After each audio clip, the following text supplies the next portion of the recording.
Hello, everyone, and thank you for joining us for today's presentation as part of the Industry Insight webinar series. The topic this time is Big Results with Big Data. Our speakers today will be Meredith Williams-Range and Jeff Arvidsson. Well, thank you. This is Meredith Williams-Range. It's a pleasure to be with you today. I'll speak first, and then I'll toss it over to Jeff to talk a little bit more as well.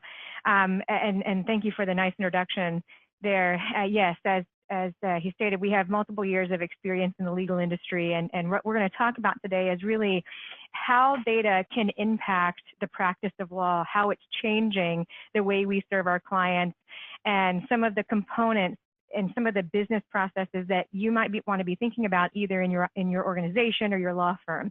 So Jeff, if you can forward that, I'd appreciate it. So at Shearman, I'm new to Shearman. I've been with Shearman Sterling for 3 months. Prior to that, as they referenced in my bio, I was at Baker Donaldson for almost 20 years as a lawyer and then also as the CKO. And what we're calling this at Shearman is Shearman Analytics. We have a number of kind of key components that we're working towards with the use of data. And I'm not going to say big data necessarily, but data in and of itself. Big data is all relative to your organization and how you want to define the term big, I guess you could say. The data is data. So this is how we've called it. We called it Shearman Analytics because it's a little bit of a sexier title than, hey, we've got a data strategy for you to listen to. And so, you know, you got to brand that a little bit for yourself. So Jeff, if you can advance it, I would appreciate it. So this is one of the things that we talk about with our leaders of an organization. Why is this important? Why is the data conversation becoming more and more important in the law firm industry?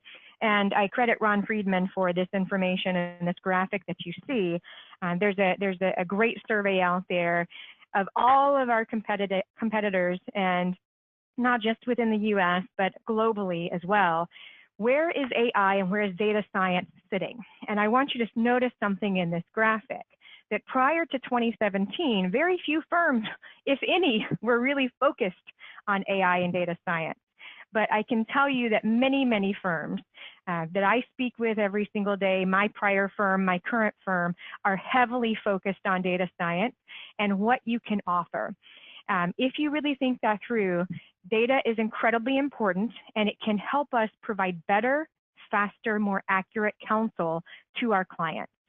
So our competitors, and this is always something that I get asked by every partner at both of the firms I've been with, what's everyone else doing? This is an incredibly important slide because this tells them that this is one of the #1 priorities for every one of our competitors out there. If you can go to the next slide, thank you. Yep. Data is incredibly important, not only because our competitors are paying attention to it, but it is our largest business asset that we have. And there are a number of statistics out there in the world that talk about how much data is created in a day versus every past year that we've had. It grows exponentially every single day. As a law firm, we want to be able to know what happened in all of our matters, what happened in those previous files, so that we can know why something happened, what will happen, and how should we counsel our clients to do something about it. So data is now what we consider our #1 business asset, our key strategic business asset that allows us to differentiate ourselves. Because if we know our data and we can combine that with great external data, like some of the stuff we're getting from Thomson Reuters through litigation analytics, it allows our attorneys to have a large picture of what has happened, why it happened, what were some of the risk factors, and how they can avoid some of those risks with future cases and future transactions. If you can proceed to the next slide. So this is what I call kind of the importance of it and the pieces of the puzzle. A lot of times people start with what happened. And I can tell you at Shearman, this is where we have started as well. Again, I've been here 3 months. This is firmly the space where we're focused right now. What happened in our files? We're also focused on why did something happen in our files. And I'll tell you what a lot of firms do is they focus on the financial aspects of what happened in the file. You also need to know the contextual aspects of what happened in your files. Did something on a litigation side get removed to a federal court from state? Why? Did you have a difficult opposing counsel? You need to understand what happened, but also why did it happen? Because the why is going to help explain a lot of the legal spend and the financial analysis. With just one piece of that, the financial, without the context, you kind of only have half of the picture. So at Shearman, we're focused on those first two areas, the what happened and why did it happen. In the future, our holy grail, of course, is working towards what will happen and what should we do about it? How should we counsel our clients around it, which really provides us with the recommendations and automation and insight, which is kind of the holy grail of the use of data. It's kind of the maturity component of that. We're not there yet. I'm not going to pretend that we are, but we're working towards that, actively working towards that throughout my entire client value team. Every member of the team is working towards these goals. You can advance the slide, that'd be great. So let's talk about typical data issues that you have in law firms. And this is one of my favorite slides to show to people because everyone has this. And this is just a quick example of some of your data systems that you have. And this is indicative of some of the past history at Shearman, where we have, just like every other firm, have very few systems of record. And when you have no one system of record or no authoritative source of data for, say, your work product or your financial or contextual data or whatever the business purpose is, then you are left with multiple versions of the truth. So then you don't understand what really happened, and then it's very difficult to use your data to report. It's very difficult to use your data for legal project management, for staffing, for budgeting, for a number of other key purposes. You end up with little data consistency. If you think about it, if you have multiple systems that you're having to manually enter into the same type of information, no two people are going to introduce or enter that data the same way. And when you have no clear version of the truth, then revenue, profitability, and other key components that you need to provide in an analysis become more and more difficult to do. So these are just typical data issues and typical different needs that we as a law firm are needing today. We have in my client value team, it's knowledge management, legal project management, research information services, conflicts governance and records, and NBI. And in that team, we struggle right now with a lot of our information for legal project management, for the staffing and the pricing conversation because of the way we've done data in the past. So we're shifting that. If you'll go to the next slide, that'd be great. What we're working on now is what's going to be on this next slide for you, which is what we call the master data management strategy. And I'm not seeing the slide advance on my screen, so I'm not sure, Jeff, if you've had a chance to do that. Yeah, there it goes. Perfect, thank you. This is what we're working toward. And as I said, we're at a specific step in this process, and we're working towards our holy grail to help our business process. But when you have a master data management kind of process in place, you decide what are your key authoritative data sources. And this is incredibly complex to do. It doesn't happen overnight. It's a multi-year project. I'm not going to sit here and pretend that it's anything other than that. And it's something that you'll work towards with your technology departments. Ours is our GTS, our global technology team. We can't do this without them. And you'll start to notice why here in just a couple of moments. But when you have this, you define those authoritative sources. You define those single points of reference. You're able to have clear objectives to collect and aggregate data so that you have great quality of that data. You're able to slice the data and provide different visualizations of that data in lots of different ways. And it also helps your people. The business services, the administration side, who's upkeeping that data. So it allows you to streamline a lot of those types of processes. So this is what we're working towards. If you can advance to the next slide, that'd be great. So let me tell you a little bit about how we're going to do that and what we're doing actively. And the next two slides, this one and the next one, will kind of explain to you technically what we're doing. And then on the last slide, I'll talk about the business side and the business purposes of how we're approaching it with our lawyers. So technically, we're looking at everything from start to finish, from the data itself, how we want to manage it, how we want to churn the data, and I use the word churn specifically, how we want to store it, also how we want to grab insight and intelligence from it using different analytics. And this is really about partnering with the right people, like, as I've said, Thomson Reuters for litigation analytics. And it's about moving all the way to how you can visualize that data directly for the lawyers, because the lawyers don't care about any of those little graphics except for that last one on the far right-hand side. They only care how they see it, and they care about the quality of the data. So if you get your quality right, then you can visualize it for them, and it's incredibly, incredibly powerful. The next slide, just briefly, this is a kind of a fun slide for us. We're actually going towards a data lake strategy for unstructured data. So this is just a very simple version of how our data is going to churn throughout the process. It's going to feed into a factory, so it will actually simplify it. It's going to then bring data together in what we call cataloging, feed that into our data lake. So it cleans it twice, gets it to a data lake, and then it feeds out to our visualization tool. So that's a very technical version of what we're doing with our data. Go to slide 10 if you don't mind, the next slide. This is the business way of how we're explaining this, and this is the important part. This is really all of our processes around our matter data collection. We've got a number of teams that are incredibly mature in their processes of data collection throughout the organization, and what they're using that data for is for pitches. They're using that data for RFPs. They're using it for profitability analysis and reporting and a number of different ways. It's incredibly, incredibly powerful. What we're not using it for right now is that holistic counsel that we want to provide to our clients.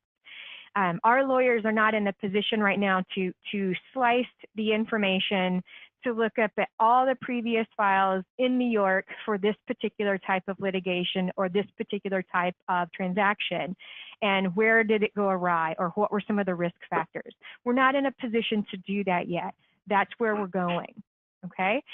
So a couple of things about it. What we're starting with now is getting clean data from the new business intake process on. And we've kind of mapped this out for each one of our practice groups specifically. Each group and what they need to collect, how they collect it, when it should be collected, where else we could get it. And all of those components is a very different conversation for each of the practice areas. So we've sat down with each one. We're continuing to sit down with them to map those processes to make sure we get it right. But we're selecting the type of transaction or the type of work type at the very beginning of the file. Then what we're building are workflows through time or financial intervals to ask additional questions around our actual files so that we can get that data. The third piece is probably the most important piece of this puzzle. I can probably, if I were to ask this question of you guys on the call today, I think everyone would either raise their hand or in some way virtually tell me that they would agree with this statement. If we manually ask anyone across the organization to enter data, they're not going to do it because they don't care.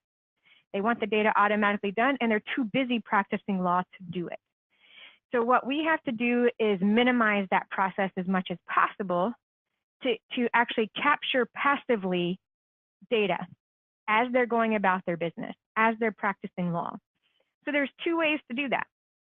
One, artificial intelligence to scrape your materials, to scrape documents, to scrape time narratives, to scrape emails, that kind of thing, or have partnerships like we've done with Thomson Reuters with litigation analytics. What we're able to do, and combining, again, our internal data process with something such as litigation analytics, is it gives us the full picture, and we're not asking our lawyers to enter things such as judge, jurisdiction, the docketing kind of component, or what types of motions were filed here. We don't have to ask those questions any longer. That information is provided directly to us through the litigation analytics modules. And right now, our lawyers log into Westlaw and they're able to get the information around litigation analytics directly from there. What we're working towards with TR, and I'm going to say something I know that all of them have heard me say, is we're working to feed some of that data into our overall data collection, but not everything. And we really want just some of the components. But having both the internal data set that we have and having that external data set is huge. If we can passively collect as much as we can internally and then have that supplemented with all of the additional analytical tools that we have now, that's a huge win for us.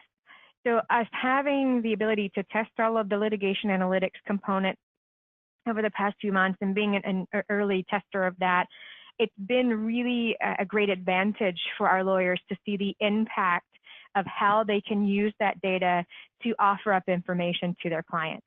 The litigation analytics is fantastic. We're even hoping for some additional transactional data analytics in the future, and we think that's even going to help our transactional teams as much as possible, as much as we can.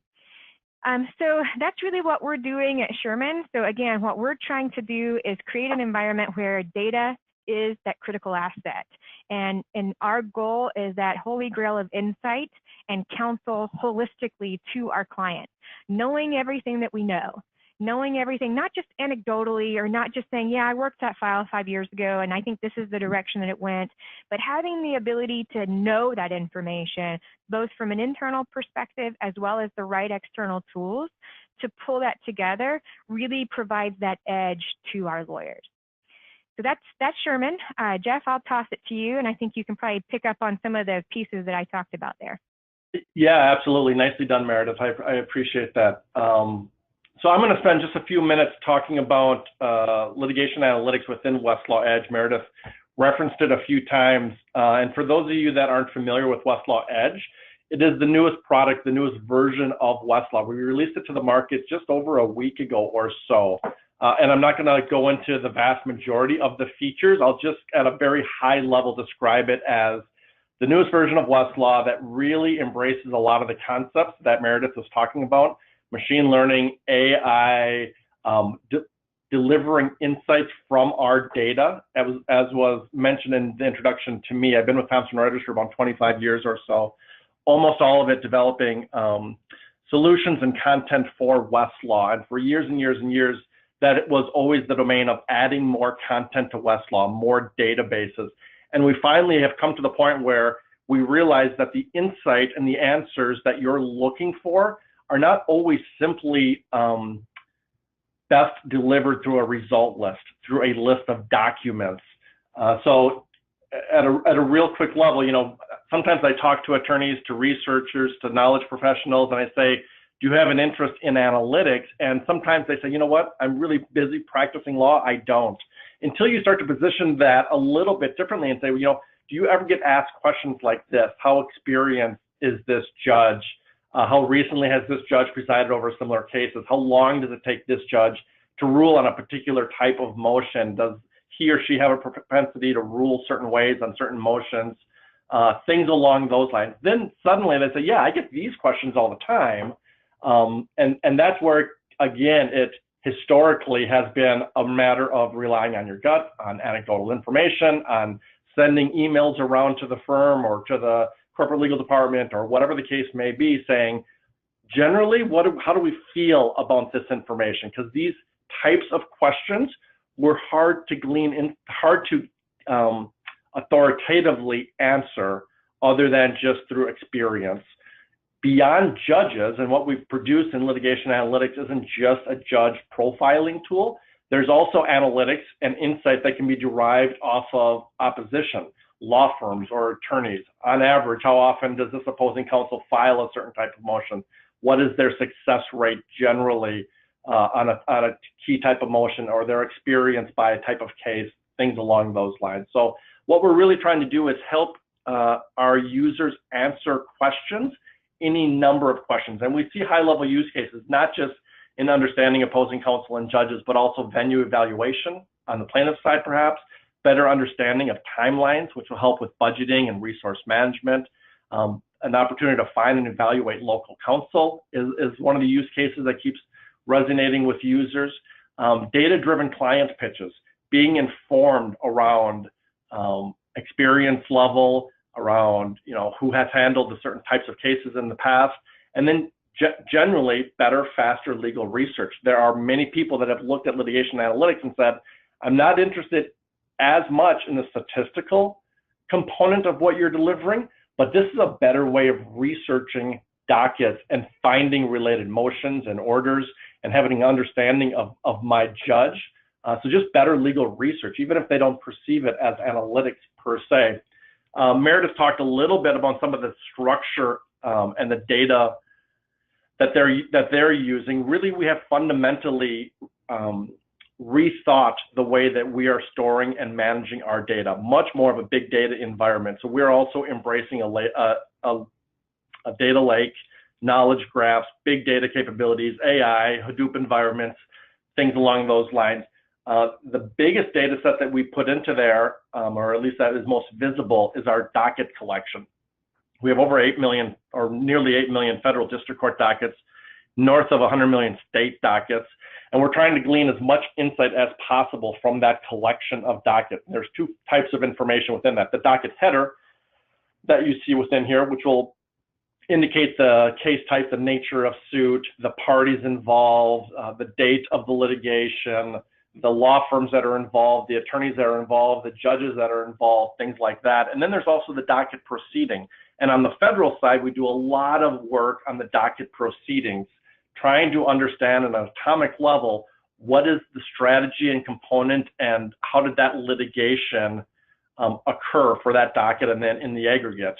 And that's where we get a lot of our motion order pairings, how were the key motions resolved, who was filing what type of motion for what party.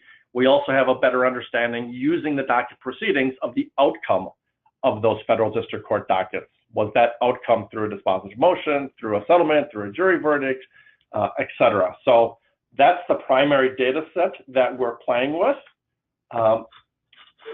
Let's see if this works. I assume everyone is following along. So this is the litigation analytics component of Westlaw Edge. Generally, this is Westlaw Edge for those of you that haven't seen it before, a slightly different visualization than what you're used to seeing in Westlaw. And then if you're searching for key components within analytics, we offer reports by types of case type, judges and courts, and attorneys and law firms. If I do a search, and we're not going to have time to go into this very deep, but if I do a search, for example, of this district court judge, I believe out of Michigan, Marianne Batani, I'll go through this really, really quickly. Here's the overall overview of this district court judge, her biographical information. We give you then a preview of some of the information that you can find within. So overall analysis of the top types of motions. We show you how often they are granted, as well as the district average and the average time to rule. So motions for summary judgment, she is granting about 45% of the time. You look down for motion to certify class, however, she is granting nearly 87% of those. The district average is being represented by this triangle here. And here's a great example of, like, yeah, the district average is considerably less frequent than what she is granting. Overall, how are her cases resolved? Through an uncontested dismissal, through a dispositive motion, through settlements, etc. The types of cases that she has experience in front of, how she handles the admissibility of expert testimony, as well as how her decisions are faring on appeal. If I just go into, in the interest of time, I'll just look at our motion analysis. Again, we're parsing through all of her dockets and trying to understand our key types of motions for summary judgments, dismissed, motion for compelled discovery, etc., whether they are granted in part, denied as moot, etc. We can show you that by the outcome, as well as how long it takes her to rule on key motion types. Can also show you the same information and whether there's analysis or distinctions between the type of case that it was involved within, whether there's distinctions between that motion and whether or not they're generally filed by the defendant or plaintiff, and how that impacts her ruling, overall outcomes generally, and year-by-year distribution. If I'm only looking for potentially a motion for summary judgment, we can further break those out with prejudice, without, or motions to dismiss, for improper venue or for lack of prosecution. If I'm looking for these two types of motion types,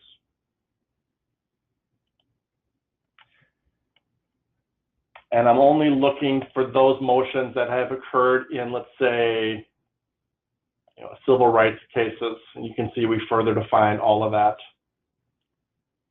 The visualization quickly changes, and just as important, then the result list changes below. And if you're familiar with docket with docket research, you can see this is a considerably easier to consume version of that. Motion to dismiss, it was granted in part, it was filed by the defendant. It was filed on this day, it took 231 days to rule, and it was granted in part. Click here to see the motion, click here to see the order, pinpoint linking to the exact docket. We include allegations and damages from our court wire proceeding, as well as if we have related filings and orders within full text documents. So that's where it really becomes more of a research tool for a lot of people that are looking for a motion for summary judgment, perhaps, or a motion in limine, or a motion to certify class. I want to find instances where this judge has granted or granted in part by this type of case, filed within a certain time parameter, or filed by a particular law firm, for et cetera. We could go considerably deeper in here. We show participants by party, by attorneys, the law firms that have been involved. We can show you, again, the how she rules on the admissibility of expert testimony. We break that out by the area of expertise and by case type, et cetera. How her decisions have fared on appeal, generally. We're not going to have time to go into all of that. I want to save a few minutes at the end for if there's any questions. But really, as Meredith said, what we're really trying to do here is move away from simply providing content and start to provide insight and answers and draw information out of our content in a way that is easier for the researcher to consume. And then ultimately, as Meredith explained before, working towards better ways of coupling our information and law firm information is the ultimate goal within here. So that's the end of my demonstration portion of Westlaw Edge. Again, it was really, really fast. I just wanted to kind of tease a little bit of the information and how we're using new AI capabilities and big data environments to do things that historically were really, really challenging to do doing traditional cases and docket research.